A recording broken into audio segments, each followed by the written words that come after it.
لا إله إلا الله محمد رسول الله.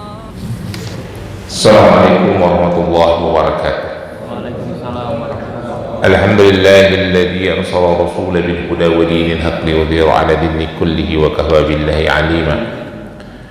أشهد أن لا إله إلا الله وحده لا شريك له وأشهد أن سيدنا محمدا عبده ورسوله. اللهم صل وسلم وبارك على سيدنا محمد وعلى آله وأصحابه ومن تبعه إلى يوم الدين. رب اشرح لي صدري ويسر لي أمري واحلل عقدة من لساني يفقهوا قولي. أما بعد. Para jamaah sekalian, puji dan syukur kita panjatkan kehadirat Allah Subhanahu wa taala atas semua limpahan nikmat dan rahmat yang diberikan kepada kita. Alhamdulillah, Allah berikan kita kesehatan dan kelapangan waktu bisa melaksanakan sholat subuh berjamaah di masjid ini,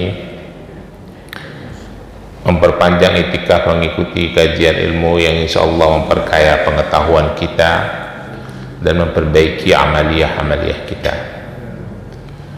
Salawat dan salam kita berharap selalu tercurah kepada junjungan Nabi besar Muhammad sallallahu alaihi wasallam, untuk seluruh keluarganya, untuk para sahabat, untuk para tabi'in, untuk para tabi'ut tabi'in, untuk para ulama dan seluruh umatnya.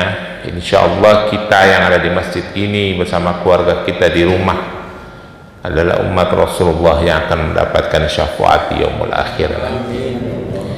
Amin ya mujibus sa'ilin.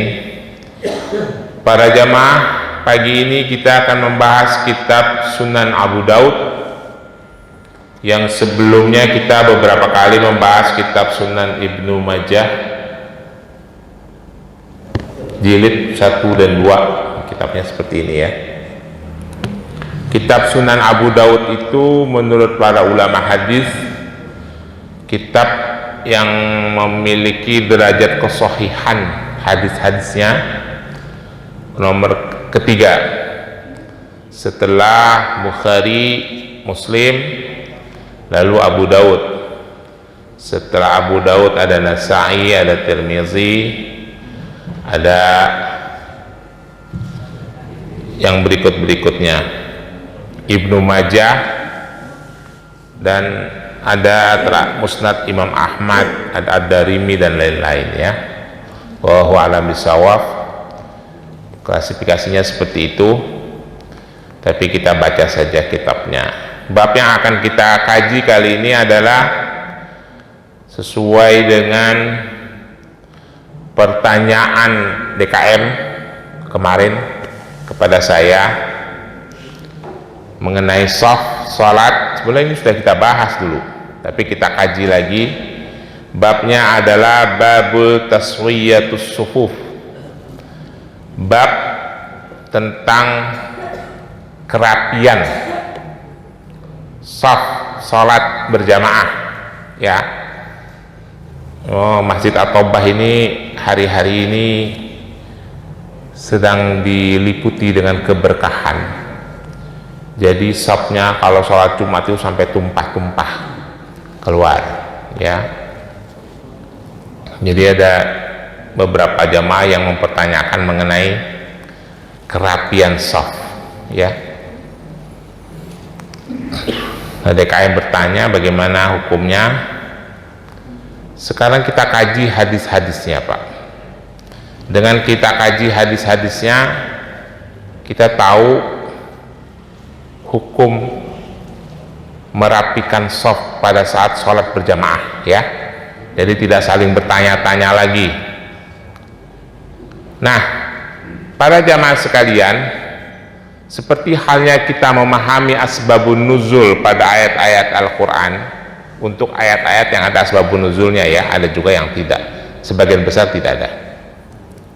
Dengan kita memahami asbabun nuzul ayat-ayat Al-Quran, kita memahami maknanya, bisa memahami maknanya, sebagian maknanya. Dengan kita memahami maknanya, maka kita memahami kandungan hukum yang ada di dalam ayat itu. Demikian pula hadis. Hadis itu seperti saya pernah berkali-kali sampaikan, ada asbabun wurud, sebab-sebab diriwayatkan. Dengan kita memahami asbabun wurud dari sebuah hadis, maka kita bisa memahami makna hadisnya. Dengan kita memahami makna hadis, maka kita bisa memahami kandungan hukum yang ada di dalamnya. Jelas ya Pak? Nanti kita bahas itu. Baik, hadis yang akan kita baca adalah hadis nomor 661, Kitab Sunan Abu Daud jilid pertama. Bismillahirrahmanirrahim. Hadatsana Abdullah ibnu Muhammad An-Nufaili hadatsana Zuhair qala sa'atu Sulaiman al-A'masi an hadisi Jabir ibnu Samurah fi sufufil muqadim. Fahadatsana an Musayyab ibnu Rafi an Tamim ibnu Turfah an Jabir ibnu Samurah qala qala Rasulullah sallallahu alaihi wasallam ala an tasufuna katasuful malaikatu inda rabbihim azza wa jal.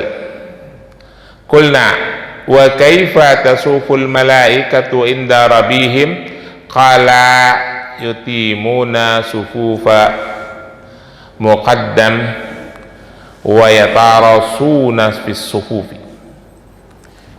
Ya, ini hadisnya singkat, kurang lebih artinya begini. Meriwayatkan kepada kami Abdullah ibnu Muhammad An-Nufaili, meriwayatkan kepada kami Zuhair, dia berkata, aku, kata Zuhair, sa'atu Sulaiman al-A'masi anil hadisi Jabir ibnu Samurah, aku bertanya kepada Sulaiman al-A'mas tentang hadis yang diriwayatkan oleh Jabir ibnu Samurah fis sufufil muqadimah, tentang saf yang bagian depan. Fa hadatsana anil Musayyab, maka meriwayatkan kepadaku Musayyab ibnu Rafi an Tamim ibnu Turfah, dari Tamim ibnu Turfah dari Jabir ibnu Samurah. Jadi hadis ini bersambungnya kepada sahabat yang bernama Jabir ibnu Samurah. Qala Rasulullah sallallahu alaihi wasallam, kata Jabir, Rasulullah sallallahu alaihi wasallam berkata, kata Rasulullah begini, ala tasufuna katasuful malaikatu inda rabbihim azza wajal. Jadi Rasulullah berkata kepada para sahabat, kata Rasulullah, tidakkah kalian mau berbaris dengan rapi, gitu ya, seperti berbarisnya para malaikat di hadapan Tuhannya. Kata Rasulullah nih, rupanya malaikat berbarisnya ngapain saya nggak tahu ya, pokoknya berbaris lah kata Rasulullah ya.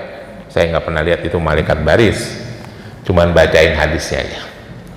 Rasulullah mengambil perumpamaan, tidakkah kalian mau berbaris dengan rapi seperti berbarisnya para malaikat di hadapan Tuhannya?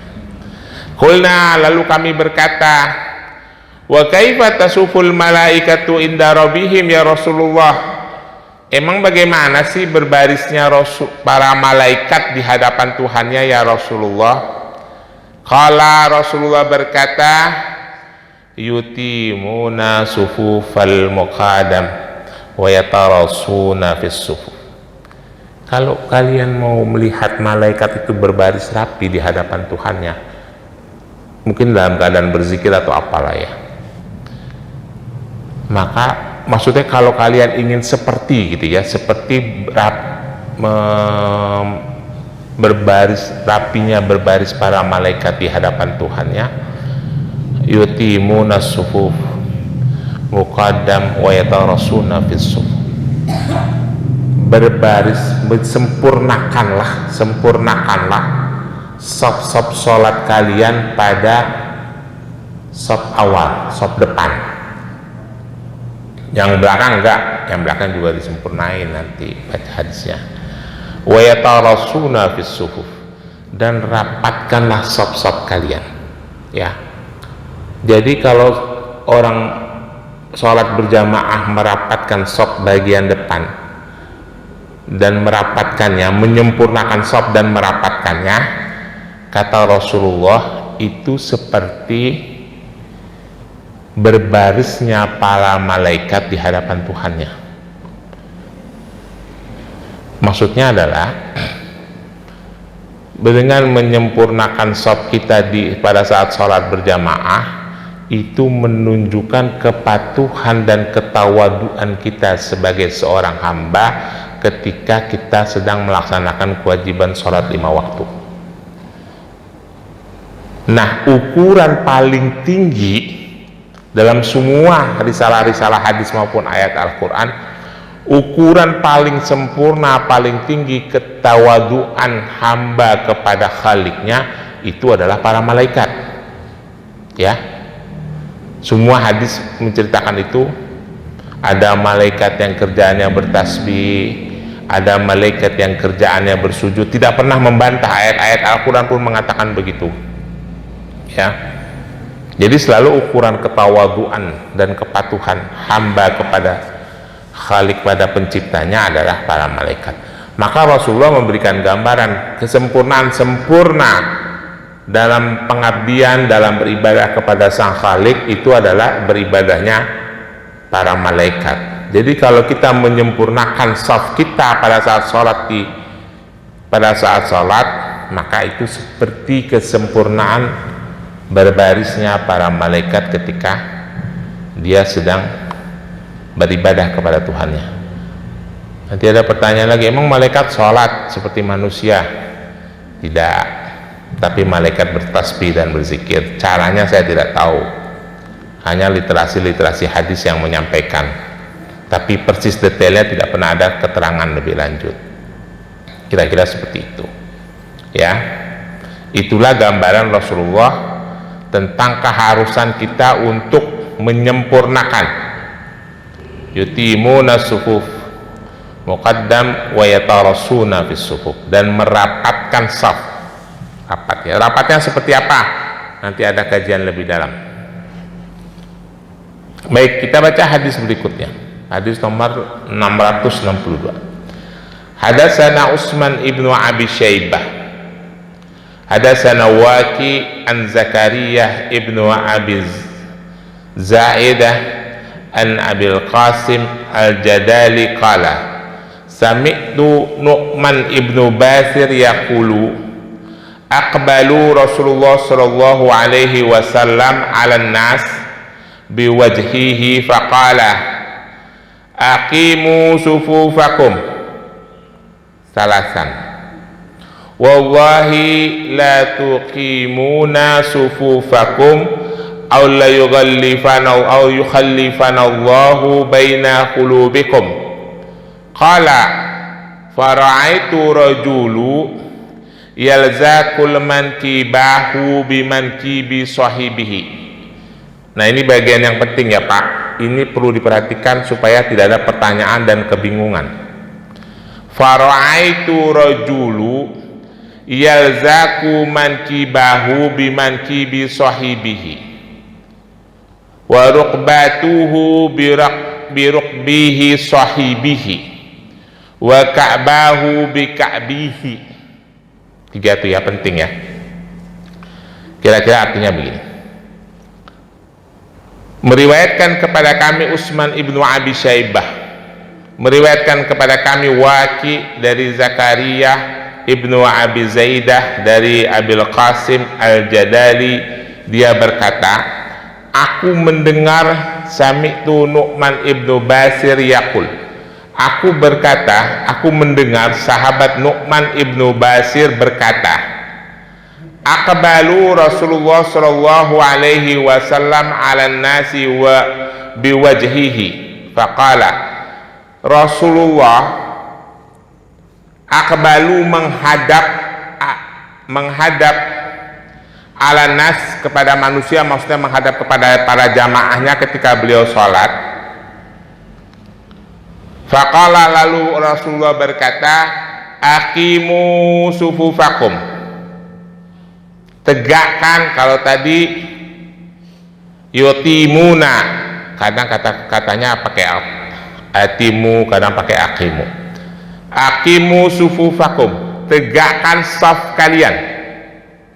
Ya, jadi Rasulullah dari imam begitu ke depan, begitu mau sholat Rasulullah ngadep ke jamaahnya. Rasulullah bilang, aqimu sufufakum, tegakkan saf kalian. Ya, salasan, Rasulullah sampai berkata 3 kali, aqimu sufufakum, aqimu sufufakum, aqimu sufufakum, kira-kira begitu ya. Wallahi, kata Rasulullah, la taqimuna, sungguh bagi kalian yang menegakkan shaf sufufakum, sungguh bagi kalian wajib, harus, kurang lebih begitu, menegakkan shaf kalian, aw la yukhallifanallahu baina qulubikum. Ini penting. Kalau kalian tidak menegakkan, merapikan shaf, Allah akan menselisihi hati-hati kalian. Wa yukhalifanallahu baina qulubikum. Allah akan menselisihi hati-hati kalian. Qala, lalu Nu'man bin Bashir berkata, setelah Rasulullah berkata seperti itu pada saat sholat nih, fara'aitu, maka aku melihat, rajulu yalzaku, orang-orang yang sholat itu, para jamaah, menempelkan, yalzaku, mankibahu, apa nih? Pundak, yalzaku mankibahu bimankibi sahibihi, menempelkan pundaknya dengan pundak sahibihi, temannya, maksudnya orang yang di sebelahnya. Wa rukbatahu bi rukbihi, menempelkan lututnya dengan lutut temannya, sahibihi. Wa ka'bahu bi ka'bihi, menempelkan mata kakinya dengan mata kaki temannya. Kira-kira bapak-bapak sekalian coba bayangin deh, kita kalau sholat berjamaah, kalau pundak kita itu nempel dengan pundak sebelah kita, lutut bisa nempel nggak? Hah? Ada kagak 2 orang yang bisa berdiri di depan? Saya minta tolong buat kita peragakan. Ini bahu kita nempel, bahu nempel nih, sholat berjamaah, sini kan, ini nempel kagak? Hah? Susah ya? Agak bakalan nempel kan? Berarti renggang. Bahu nempel, lutut nempel, mata kaki nempel. Gimana caranya? Bisa dilaksanakan nggak? Bisa dipraktekin nggak? Kira-kira? Hah? Bisa dipraktekin nggak, Pak? Nggak. Maka dari itu memaknai hadis, memaknai hukum Islam itu tidak selalu letterleh, tidak selalu lafzi, berdasarkan lafaz saja. Apa perintahnya dari Rasulullah? Menyempurnakan shaf. Ya, ini pernah saya sampaikan pada saat COVID, pada saat social distancing, ada fatwa MUI mengenai ini, ya, menyempurnakan shaf. Jadi Rasulullah usahakan bertemu, yalzaku mankibahu bimankibi sahibihi, wa rukbatuhu bi rukbihi sahibihi, wa ka'bahu bi ka'bihi. Sempurnanya itu adalah bertemu pundak dengan pundak sahabatnya, lutut dengan lutut sahabatnya, mata kaki dengan mata kaki sahabatnya. Ya, bertemu. Yalzaku itu artinya nempel, tapi bukan nempel maknanya. Clear ya? Maka Kalau kita memaknai hadis ini maknanya lafadznya, nggak bakalan ketemu nih Pak. Ada masjid, rupanya kebiasaan syariat di masjid itu memaknai hukum berdasarkan lafadz saja. Saya seringkali dapat komplain dari jamaah yang sholat di masjid itu, Pak Ustadz, saya itu udah narok sajadah di sini, akhirnya saya sholatnya di sana. Tahu nggak Pak? Naruh sajadah di sini kayak kita gitu kan, suka naruh sajadah kecil di kepala, geser, ke sono itu orang. Karena hadisnya berbunyi seperti itu, bahu harus, pundak harus nempel, lutut harus nempel, mata kaki nempel. Akhirnya mata kaki ditempel-tempelin. Suka nggak Pak begitu? Mata kaki ditempel-tempel. Kita udah sholat begini, akhirnya kita geser, tempel lagi, geser, pindah kita sampai sono, ya. Saya nggak mau sholat di masjid itu lagi. Emang kenapa? Saya sholat bukan di depan sajadah saya. Emang sajadah saya taruh, saya pindah. Jangan memaknai nas hadis, nas ayat Al-Quran itu, hukum itu berdasarkan lafaz. Maka dari itu para ustadz, bukan kewajiban para jamaah sih sebenarnya, kewajiban para ustadz untuk menjelaskan kalau dia mengambil dalil istinbat hukum, mengambil hukum lalu mengambil dalil, untuk menjelaskan makna dalil itu sejelas-jelasnya. Kalau hadis ada asbabun wurudnya dijelaskan, ada sarahnya juga dijelaskan supaya clear. Gitu ya Pak? Paham ya? Ini ikuti saja, nanti juga mengerti ujung-ujungannya. Itu hadis yang kedua. Nah,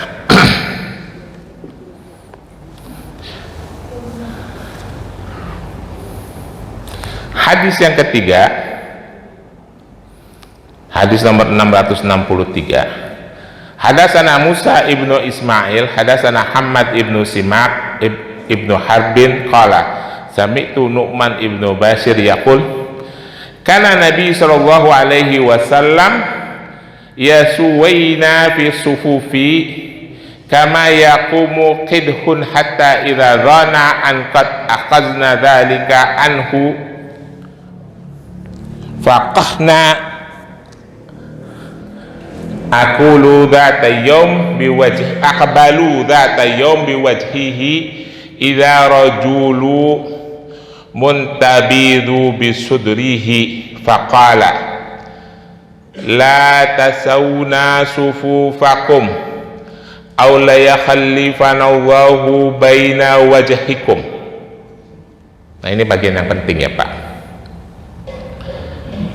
Meriwayatkan kepada kami Musa ibnu Ismail, meriwayatkan kepada kami Hammad ibnu Simak ibnu Harbin, dia berkata, sami'tu li Nu'man ibnu Bashir, aku mendengar dari Nu'man ibnu Bashir, yaqulu, Nu'man ibnu Bashir berkata, kana Nabi sallallahu alaihi wasallam yasuwaina fis sufufi, bahwasanya Rasulullah Shallallahu Alaihi Wasallam merapatkan saf-saf kama yakumu kidhun hatta, seperti merapikan anak panah. Rasulullah merapatkan saf seperti merapikan anak panah.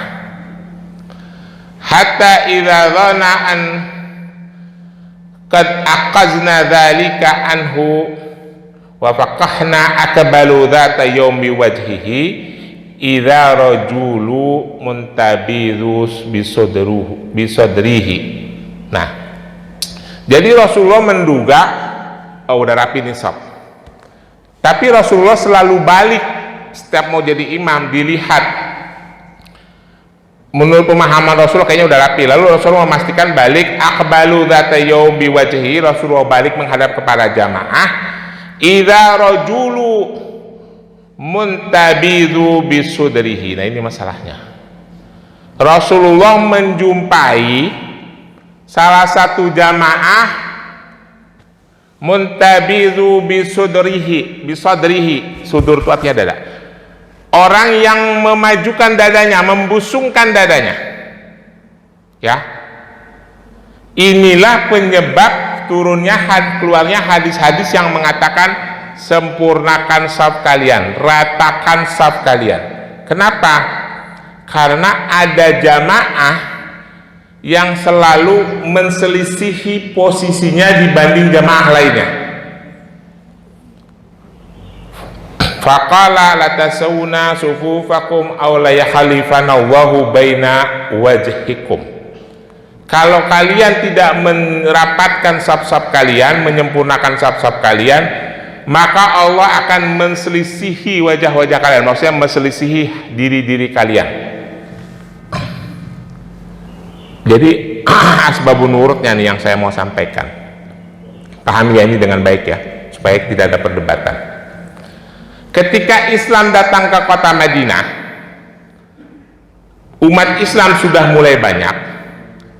Yang masuk Islam itu dari seluruh kalangan. Ada kalangan masyarakat biasa, ada kalangan para bangsawan. Nah, kebiasaan karena di Arab itu pada masa itu ada strata sosial, para bangsawan itu tidak mau bercampur dengan para budak. Kalau dengan masyarakat biasa mungkin masih mau, dengan para budak. Ada sebuah kisah sahabat Rasulullah dari kalangan bangsawan yang tidak mau sejajar sholatnya dengan Bilal, karena Bilal itu budak, paham? Ya, maka dia itu maju, Pak. Ya, misalnya jamaah itu di sini barisnya, misalnya saya jadi bangsawannya nih, di samping saya ada budak, gua agak mau selepel sama dia nih barisnya, maka saya maju begini, bimanzihi bisudurihi, dimajuin biar gua kagak sebaris sama dia. Itulah yang Rasulullah bilang, rapatkan saf-saf kalian, sebab kalau kalian menselisihi diri kalian dengan sebelahnya, merasa lebih baik, merasa lebih sempurna sehingga nggak mau selevel, maka Allah akan menselisihi hati-hati kalian. Akan terus tumbuh rasa dengki, maksudnya rasa iri, dengan rasa dengki, rasa sombong, karena gue tidak selevel dengan lu, maka gue nggak mau sebaris sama lu, kurang lebih begitu ya. Jadi yang dimaksud dengan rapat, dengan sempurna itu adalah sama, depannya sama semua, tidak ada yang maju sedikit, paham? Maka dari itu waktu itu pada saat COVID-19, MUI, Majelis Ulama Indonesia, mengeluarkan fatwa tidak ada masalah kalau dia renggang. Kenapa? Karena menurut konteks hadisnya, berdasarkan asbabun wurud, yang dipermasalahkan oleh Rasulullah itu karena ada yang maju, jadi tidak rata. Tetapi selama dia rata walaupun berjarak, itu masih sah, ya, clear ya. Gak usah didebat-debatin lagi nih, bagaimana kalau ditutup sama tembok. Selama dia rata, tidak berjarak, itu masih sah. Itu MUI berdasarkan hadis itu. Tapi bagaimana kalau rapat? Rapat lebih sempurna. Karena nanti ada hadis lain yang berhubungan dengan itu. Jadi saya mau sampaikan kepada bapak-bapak di sini, dasar hukumnya itu karena ada ceritanya, sebab-sebab diriwayatkan itu karena ada orang-orang yang memang hatinya menselisihi saudaranya. Belum, gua nggak mau sekelas segaris sama dia, gua kan bangsawan, gua lebih bermartabat, gua mau maju sedikit. Nah itulah maka Rasulullah mengatakan jangan renggangkan saf kalian. Nanti kalau kalian renggangkan saf kalian, Allah akan terus menselisihi hati-hati kalian. Begitu, paham? Ya. Maka dari itu Rasulullah itu pada keterangan-keterangan hadis-hadis berikutnya, Rasulullah itu, nanti saya bacakan hadisnya, pernah pada saat mau sholat Rasulullah itu sampai jalan dari shop paling ujung ke shop sana. Ngapain Rasulullah jalan? Dorong-dorongin jamaah yang pada maju, mundur, mundur, mundur. Karena yang bangsawan ini kagak mau selepel sama budak nih. Akhirnya Rasulullah jalan keliling segaris, mundur, mundur, mundur. Ya, begitu.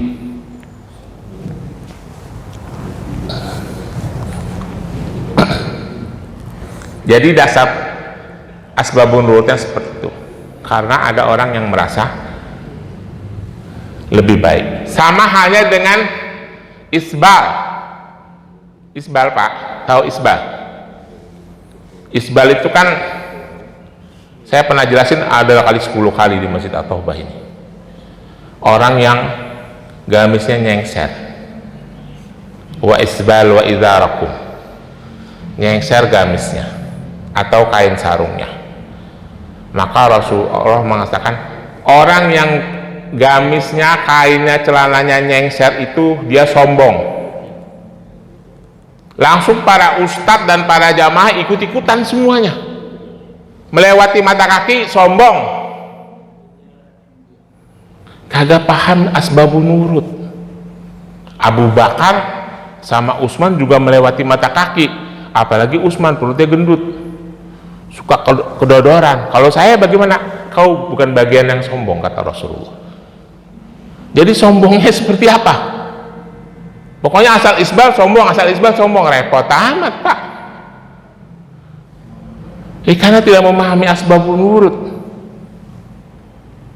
Saya pernah jelasin kan, satu hari Rasulullah itu lagi kumpul di Masjid Madinah, di Masjid Nabawi. Lantainya Masjid Nabawi itu kan bukan karpet kayak begini, bukan permadani, pasir. Orang Arab itu kaum bangsawan kalau pakai gamis, yang orang-orang kaya pakai sutra. Sutranya itu gamisnya dipanjangin sampai bawah supaya kalau dia lagi jalan bunyi srek srek srek srek biar orang lihat. Wah, tuh orang lewat pakai gamis mengkilap karena dari sutra. Satu hari datang Amir dari Bahrain menghadap Rasulullah, modelnya kayak begitu, pakai gamis yang sengaja dipanjangin, gamisnya dari sutra untuk menunjukkan kalau gue ini orang kaya nih, gue Amir dari Bahrain, duit gue banyak, harta gue banyak, makanya gue pakai baju bagus biar lu pada lihat. Gue bunyiin di pasir, bunyi, kata sahabat ada Amir dari Bahrain datang. Rasulullah bunyi strak strak strak strak, gamisnya nempel pasir. Maka Rasulullah mengeluarkan hadis, orang yang gamisnya dipanjangin dengan niat untuk menunjukkan kesombongannya, itu adalah bagian dari kesombongan. Tapi model kayak kita, Pak, kain sarung gajah duduk, apa yang mau kita sombongin? Harganya 60.000, betul nggak, Pak? Sirwal yang saya pakai belinya kodian, Pak, di Tanah Abang. Kalau kita pakai juga gerah, apa yang mau kita sombongin? Kalau kedodoran dikit ya bukan karena itu, emang kedodoran, bukan gara-gara sombong. Itu, jadi kita harus paham hadis itu ya, contohnya itu. Nah itu juga tadi mengenai sab seperti itu, clear ya. Jadi lantaran ada orang yang tidak mau segaris dengan sebelahnya karena merasa derajat sosialnya lebih tinggi, dia maju. Nah itulah yang disuruh oleh Rasulullah untuk sempurnakan shaf kalian, rapatkan. Terus ada hadis yang mengatakan setan bisa masuk.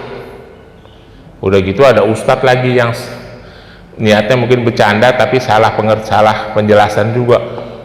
Setan bisa masuk di mana-mana, bahkan setan bisa masuk dari hati, ada di hati manusia. Kalau kita rapat bisa masuk lewat selangkangan. Ustadznya juga salah pengertian juga lagi, keblinger juga. Maksudnya itu bukan itu maknanya. Maknanya itu kalau kita tidak mau sejajar dengan saudara-saudara kita dalam sholat, setan akan terus mempengaruhi hati kita untuk tetap sombong, untuk tetap merasa lebih tinggi dari saudara-saudara kita.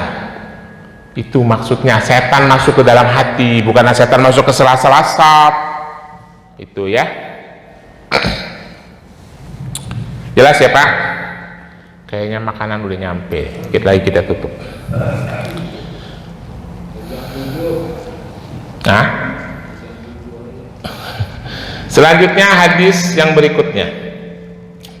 Hadatsana Hanad ibnu Surah wa Abu Asim ibnu Jawaz al-Hanafi an Abi Awas an Mansur an Talha al-Yami an Abdurrahman Awsaja al-Bara ibnu Azib qala kana Rasulullah sallallahu alaihi wasallam yatakhallalu sahu min nahiyati ila nahiyah wa yamsahu sudurana wa manaqibana yaqulu la takhtalafu fatakhtalafu qulubikum wa kana yaqulu innallaha wal malaikatuhu yusalluna ala sufufil awal. Ini bagian yang penting nih, ingat nih. Wa kana yaqulu innallaha wal malaikatuhu yusalluna ala sufufil awal. Ya. Jadi gini artinya.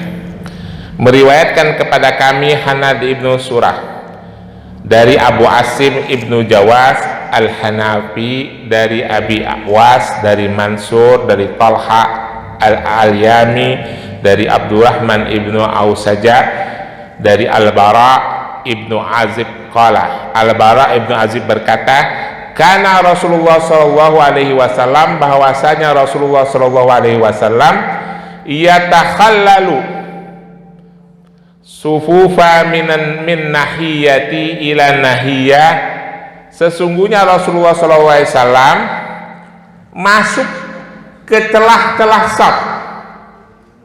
Jadi seperti saya sampaikan tadi, Rasulullah dari ujung sono jalan masuk ke melewati saf-saf itu, min nahiyati ila nahiyah, dari ujung ke ujung gitu ya. Yamsahu sudurana, Rasulullah tidak mendorong ya, bahasanya apa? Yamsahu, membasuh. Jadi Rasulullah itu mengusap, maksudnya mendorong lembut, mengusap saf-saf kami, mengusap sudurana, dada-dada kami. Jadi yang tadi tuh, yang lebih maju sama Rasulullah diusap, mundur ya. Rasulullah itu lembut memang ya, kita tidak pungkiri itu. Sampai Rasulullah itu mungkin pada tambeng kali ya Pak, tambeng tuh nggak Pak, pada bandel. Gue bangsawan nih, gue tetap nggak mau selepel sama lu. Gue mau depanan dikit. Tapi Rasulullah juga tidak marah. Rasulullah cuma jalan dari ujung ke ujung, yamsahu sudurana, membasuh, mengusap dada-dada kami. Ayo mundur, rapiin ya. Kira-kira kalau saya jadi imam atau Amin jadi imam, pada diusapin dadanya, wah genit banget nih imam ya, begitu kali ya. Tapi mundur gitu. Itu Rasulullah Pak ya. Yamsahu sudurana wa manaqibana, dan membasuh pundak-pundak kami. Ayo rapiin. Ya malum ya, kalau orang Indonesia kan kagak bandel. Kalau orang Arab bandel-bandel kali pada masa itulah. Lalu Rasulullah melanjutkan kata-katanya, la takhtalafu fatakhallatafu qulubikum. Jangan berselisih, nanti Allah akan menselisihkan hati-hati kalian. Wa kana yaqulu, lalu Rasulullah melanjutkan kata-katanya, innallaha wal malaikatuhu yusalluna ala sufufil awal. Nah, ini juga bagian yang penting ya Pak. Rasulullah melanjutkan kata-katanya, sesungguhnya Allah dan para malaikatnya yusalluna ala sufufil awal. Rasulullah dan para malaikatnya bersalawat, berdoa kepada orang-orang yang berada di saf-saf awal.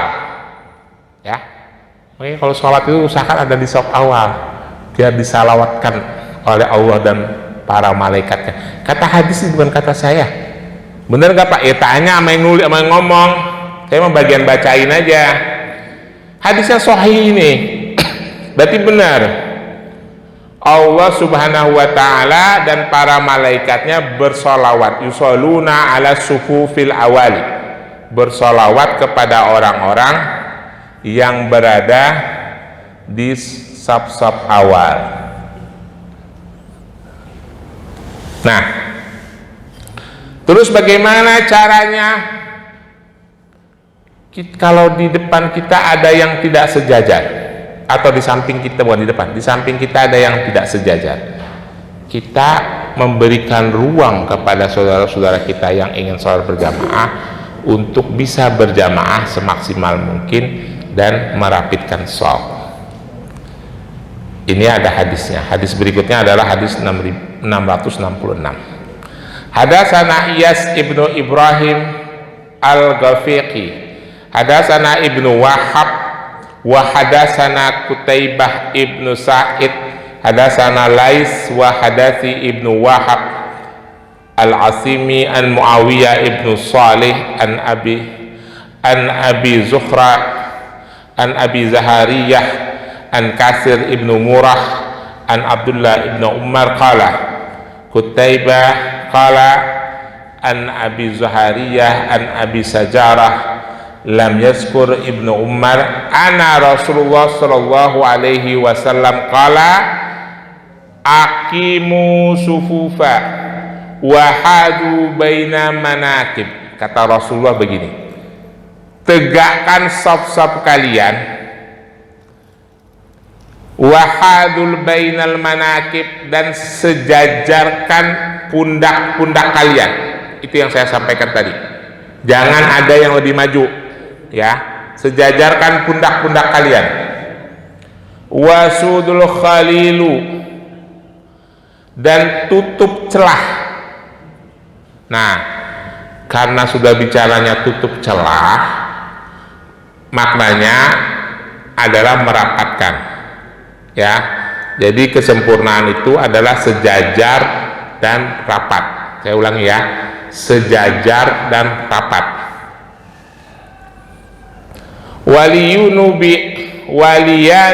bi aidi ikhwanikum. Nah, ini bagian yang penting ya Pak, nanti kita praktekkan seperti ini. Waliyanu bi aidi ikhwanikum, lembutlah, kata Rasulullah, lembutlah kepada tangan saudara kalian, lembutlah kepada tangan saudara kalian. Nah, Abu Daud menjelaskan hadis ini maknanya, wa makna waliyanu bi aidi ikhwanikum, maksudnya adalah lembut kepada tangan saudaramu, maksudnya adalah idza jaa rajulu ila safi, apabila datang seseorang ingin masuk ke dalam shaf, fadhahaba yadkhulu fihi fayambagi an yalina lahu kullu rajulu mankibaihi hatta yadkhulu fis safi. Jadi maksudnya adalah, walaupun sudah rapat, kalau masih ada peluang, ada orang yang ingin masuk ke dalam shaf karena dia tahu misalnya keutamaan shaf pertama, maka seseorang itu harus, jamaah yang lain harus bergeser. Kalau bahasa di sini bukan bergeser, melemaskan bahunya, pundaknya, maksudnya berikanlah ruang kepada saudara-saudara kita yang ingin masuk ke shaf pertama, shaf berikutnya, ya. Itu maksudnya yang kata Rasulullah, lembutkan tangan kalian, lembutkan sikap kalian kepada tangan-tangan saudara kalian. Maksudnya adalah berikan peluang dengan lembut kepada saudara-saudara kita yang ingin masuk ke dalam shaf. Kalau masih memungkinkan, kalau udah rapat yang nggak bisa, nggak usah ya. Itu maknanya.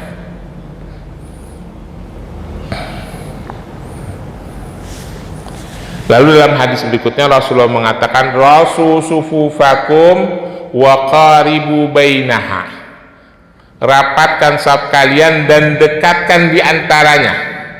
Wahadu bi'nuku, dan sejajarkan uknuk. Uknuk ini pundak ya. Walladzi nafsi biyadihi inni ara syaitana yadkhulu min khalla sufufi ka'annaha hazaf.